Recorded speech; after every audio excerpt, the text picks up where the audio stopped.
I'm here today with my guy. And before I introduce this guy, before I tell you all who this handsome young devil is, he thinks he knows boxing. He thinks he knows something about boxing. He thinks he knows stuff about sports.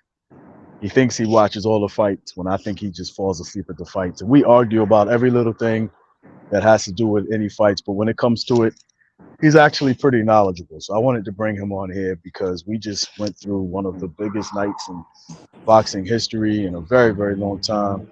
And I want to get my boys' input. And so, ladies and gentlemen, welcome Big Al, aka Alex, to the stage. What's up, brother? Hey, what's going on is You got to so speak up a little louder, my friend. that's my bad. Don't forget your favorite fat guy too. Listen, so we saw the fight at the undisclosed location. Errol Spence Jr. versus Terrence Bud Crawford. Yep. Talk to me about how you felt before the fight, during the fight, after the fight. How do you feel now? Walk me through it. The floor is yours. But just speak up. Well, before the fight, I thought it was going to be a close, even like Leonard versus Hagler type of fight. They're going to battle it out. It's going to be a war of attrition. Get a decision. Me being who I am. I was trolling a few people saying that Spence was going to knock him out with a body shot. Uh, I was rooting for Spence. I like both of them. I watched, all their fights. Um, but I didn't think the fight was going to be what it was. You And got to speak up, brother. Try to grab the phone. I said the fight wasn't what I thought it was going to be. I thought it was going to be a a hell of a fight. Turns out it wasn't. Spence is just special. He proved it. He's been saying it. I've had these conversations with other people who claim Spence was special, but because of his resume, I wouldn't give it to him. But him doing it to a in prime Spence, what he did, Bud is definitely Bud is definitely special, 100%, 100%. That knockdown in the second round where he hit him in the neck, I was flabbergasted by that. That was crazy. But I don't think that was much of a big knockdown because Spence was going backwards. His foot was in the air, so I don't think it was like a knockdown that really affected him. But those jabs that Bud was throwing were crazy. Those power jabs, those are crazy. I think maybe we've never seen Spence really get hurt in a fight, right? Mhm. Before the Porter, before he has decent power, not really knockout power. Ugas, again, decent power, not really no knockout power. Danny Garcia has some knockout power, but it didn't seem to go up with him to 147 like it did at 140. Um, so I don't think he's ever the accidents, his car accidents, Spencer's car accidents, ever affected him in a fight before. But these power jabs that Crawford were throwing, I think potentially brought something back in his body from those accidents. Because the way he was reacting to those power jabs was like, wow, like he couldn't take it. He It's couldn't. funny you say that because I was talking to the homie earlier. I might have been talking to you where I said there's a look for somebody who gets all right. When Errol Spence fought Ugas, right? Ugas's face was fucked up, like fucked up. But you could tell it was fucked up from getting punched in the face, right? Eyes shut, typical. Swollen forehead, eyes shut, swollen nose, so definitely a concussion, right? The typical things that happen in boxing. So, Yep. the eye swelling's gonna go down after a while. The nose swelling's gonna go down. You put your nose, they'll set your nose back in place. But Errol, Errol looked like he was 2 seconds away from death. And that really scared me because I'm an Errol Spence fan. I'm a big Errol Spence fan, and I definitely want him to come Me back because I too. think he will come back. But as I'm looking at this guy, like his ear, and I got little ears, y'all can see. Imagine if my ear was like this. Yeah. Yo, my man had concussions, ear swelling, eye swelling. I'm pretty sure his jaw was broken, bleeding from the nose. Was he bleeding from the eyes? Not from the eye, but right. I think he had a cut under the eye.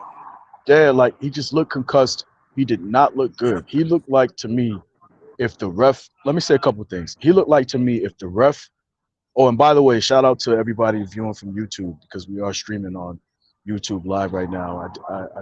I forgot that I had that turned on. So, anyways, he looked like if the ref didn't stop that fight, that he was ready to go out on his shield. It was very remnants from the Tyson Fury Deontay Wilder fight, but the difference between the Tyson Fury and Deontay Wilder fight versus the Spence and Crawford fight was Crawford, you could tell as like exactly what you said. Crawford exposed those old injuries he had from the car accident. He exposed them old injuries that he had, well, multiple car accidents and the eye surgeries. And I don't Yeah, know. nice. I'm gonna be very. It's gonna be very interesting as we hear from the camps and the next up and coming days and weeks when the doctors examine this brother. I wouldn't be surprised if the doctor says, "Errol, you can never fight again." I agree.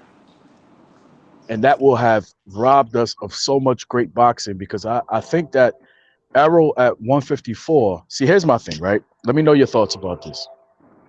Errol goes to 154. There's still a lot of money to be made for Errol Spence Terrence Crawford rematch at 154. Because people like myself, I want to see what happens when an Errol Spence who isn't drained, who now understands the monster that Terrence Crawford is, even though he wants to fight in December, which I think is way too early. But if they were to fight in December, is that enough time for him to be able to adjust, stick his jab, fight off his back foot, not his leading foot, respect Terrence Crawford's power, but understand that he's also coming in at a much healthier and more comfortable weight, and he shouldn't be drained at all for that fight. That would be very interesting. If he puts up a fight in that battle, even if he still loses, but if it's closer, then I would love to see Terrence Crawford then go and fight Charlo. I happen to believe that uh, as presently constructed, Crawford would take Charlo's belts. But at the same time, I also want to see what a 168 Charlo looks like against Canelo. And if by some miraculous reason he beats an older Canelo, a Canelo that hasn't looked like he's in his prime anymore, then I don't know if he goes back down to 154. Well, maybe he does because both of those are $100 million paydays. That Canelo fight is $100 million payday, and then if he goes back down and fights Terrence Crawford for the unified belts, that's another $100 million payday. What would you say to that? I don't think Charles is a big enough name, even if he beats Canelo, to make it $100 million fight against Bud, right? Because unfortunately, Bud isn't the type who is very boisterous. Doesn't do a lot of his own promotions. Very respectful guy. I don't think they even did big pay-per-view numbers on this fight on Saturday. Oh I don't hell think yeah, they. they did. I don't think they cracked the million. To be honest with you, I don't. I think maybe. There's no way they didn't do a million sales. I bet you they're in the 700,000 range. I bet you they Okay, didn't get to a mil, and how much was the fight? $90. So 700,000 times $90 is what? Yeah, but I don't think they split that evenly. Don't some of that go to the promoters and everything like A that? little bit, but it still generated over $100 million. Yeah. Well over $100 million. Yeah. They sold out a 25,000 person arena. What was their base salary? Do you know? I didn't look that up, but if I had to guesstimate, it probably was somewhere around $10 million for Earl and probably 7.5 for Crawford. You don't think it was closer to 20? Mm, probably not because it wasn't what's the word I'm looking for? It wasn't a multi promoted. It wasn't promoted by multiple parties, right? So it wasn't like HBO and Showtime, DAZN and Showtime. It was just Showtime with Arrow's promotional company. So the only money behind that was Al Heyman, Yeah. right? Bob Arum didn't have nothing to do with that. And so if they put down, let's just say they put down $20 million for that fight to happen, I'm pretty sure Errol took 12 and Crawford took Yeah. 10, or if it was 18 million, and then you also got to base a lot of it on the pay-per-view sales and definitely selling out the venue. They get a bonus for that as well. And Yeah, it's cool because there was no other fighters on that card that would have helped them sell out that venue. Like I thought that uh, Pitbull. I don't think he won that fight. I don't think Pitbull won that fight. me But we neither. can get into that a little bit later. But um, I'm pretty sure they probably made like about $10 million a piece for that fight, and they're probably going to do another $100 million in pay-per-view sales. That's Probably fair. they could both retire comfortably if they wanted to. Well, talking about retirement, for me, I think Spence should force this rematch against Bud, then retire, and then call it a wrap and retire. The only way I think Bud should have another fight after this Bud fight, the rematch, is if he wins. If he wins, do a trilogy, then retire. But I think it's a wrap for him, man. I don't They think he's both should ever retire gonna. if you do a trilogy. They both should retire. Well, yeah, but but Bud has a better chance at making history and going after Charlo at 154 and becoming the first man to do be undisputed in three weight classes. And you'd like to see that, right? If Bud was to win, but I don't think Spence is still good enough probably to beat everybody, right? Else other than Bud, but I think he's just done. I think the way he got punished, and then the accidents and all that, balled up in one. I think it's a wrap for him. I think he should retire. And I don't like to say that about fighters who lose, who just lose, but I think his health is more important than anything, right? He got a good payday with this fight. Next fight, if he does the rematch, is going to be another good payday, and just right off into the sunset. Let me ask you a question. We all know that Errol Spence is naturally bigger than Crawford. Why did Mhm. Crawford look twice the size as Errol? I don't know, man. That was wild. He did. And it just seemed like Errol had no power either. In no shot that he threw, even in the first round when he looked actually good and won. And I thought he won the third round as well. They didn't. The judges didn't give him the third round. Um, they only gave him the first round.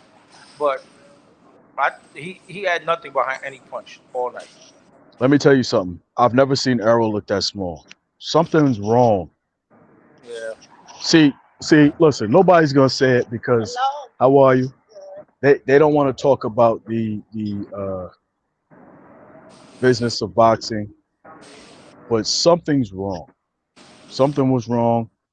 Errol wasn't right.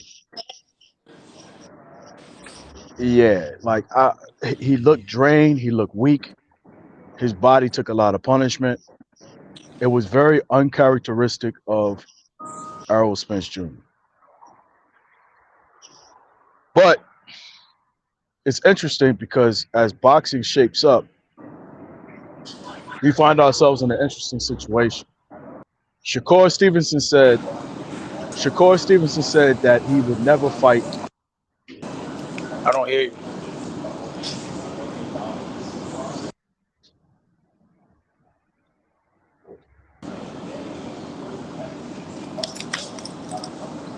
I hear you, bro.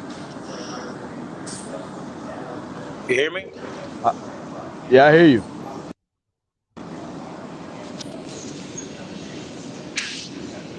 I don't hear you. Something's wrong with my phone. I don't know what's something going on. All right, it is what it is. Don't worry about it, man. All right.